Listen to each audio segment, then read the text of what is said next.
pour la première fois, Diams a décidé de se raconter. CIST ainsi que Démarre Salam, le documentaire de Mélanie Georgiades, plus connue sous le nom de Diams. L'ancienne rappeuse qui a marqué toute une génération et révèle des facettes sombres méconnues et les explique. Celle qui en 2010, malgré le succès, a décidé de stopper sa carrière pour se consacrer à l'islam, y parle notamment de ses tentatives de suicide. Dévoilé à Cannes, Salam, paix en français, qui a été réalisé en collaboration avec le Média Brut, sort ce vendredi 18 novembre sur Amazon Prime Video. L'occasion pour tous les fans et les moins fans de comprendre Mélanie et surtout sa décision radicale de mettre un terme à l'aventure Diams. Elle était alors au sommet de la gloire, un sommet pour certains mais une descente aux enfers pour elle. CIST ce que l'ancienne artiste raconte dans ce documentaire sobre et intimiste. Dès son plus jeune âge, Mélanie Georgiades confie avoir pensé au suicide.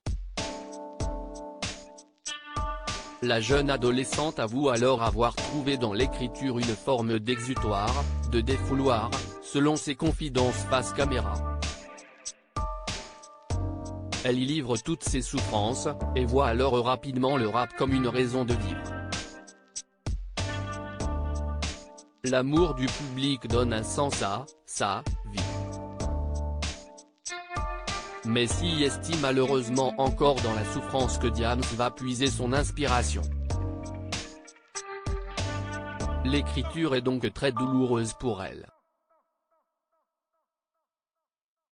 Vita, laissée sans voix et bouleversée. Si Mélanie Georgiades s'exprime dans Salam, elle n'est pas la seule. Ses amis se succèdent en faisant leur propre récit de cette période. Vita, l'une de ses plus proches, révèle des moments très lourds de la vie de l'artiste et désormais mère de 3 enfants, comme elle, Mariam, 10 ans, née d'une précédente relation, et Abraham, 7 ans, et Loukman, 5 ans, fruit de son amour avec son époux Fawzi Tarkani. Je l'ai vu chercher le bonheur dans cette vie d'artiste, raconte Vita. Et j'ai toujours eu le sentiment qu'elle le caressait en surface et qu'elle survolait des moments de bonheur sans jamais l'atteindre. Très vite, j'ai vu une facette de Mélanie qui m'a complètement laissé sans voix et bouleversé. La chanteuse de 39 ans se livre alors sur cette facette si sombre. De Diams, j'ai fait toute une tournée avec elle et je la vois passer de moments d'euphorie à des moments de grande tristesse, sans comprendre pourquoi elle vit ça. Je me souviens, elle sort de scène, un concert incroyable, et je la retrouve toute seule, dans un vestiaire, en larmes.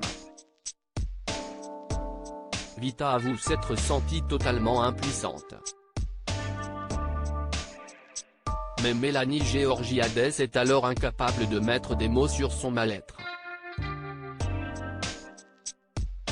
Des confidences choquent. Nicole Chelus, son ancienne manageuse, se souvient alors du jour où elle découvre ce côté sombre de Diams.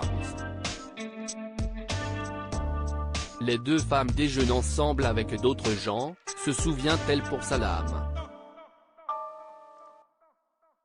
L'interprète de la boulette va lever sa manche et fait exprès de montrer ses bras couverts de trucs horribles. Elle lui expliquera alors se scarifier, lors de crises. Cela s'empire. Elle se scarifiait le visage, admet Nicole. Pour que ce soit visible de tous. Un appel à l'aide pour dévoiler que malgré le succès, le bonheur n'est pas au rendez-vous pour elle. Elle était extrêmement mal et malheureuse, fait savoir son ancienne manageuse. Des paroles choquent.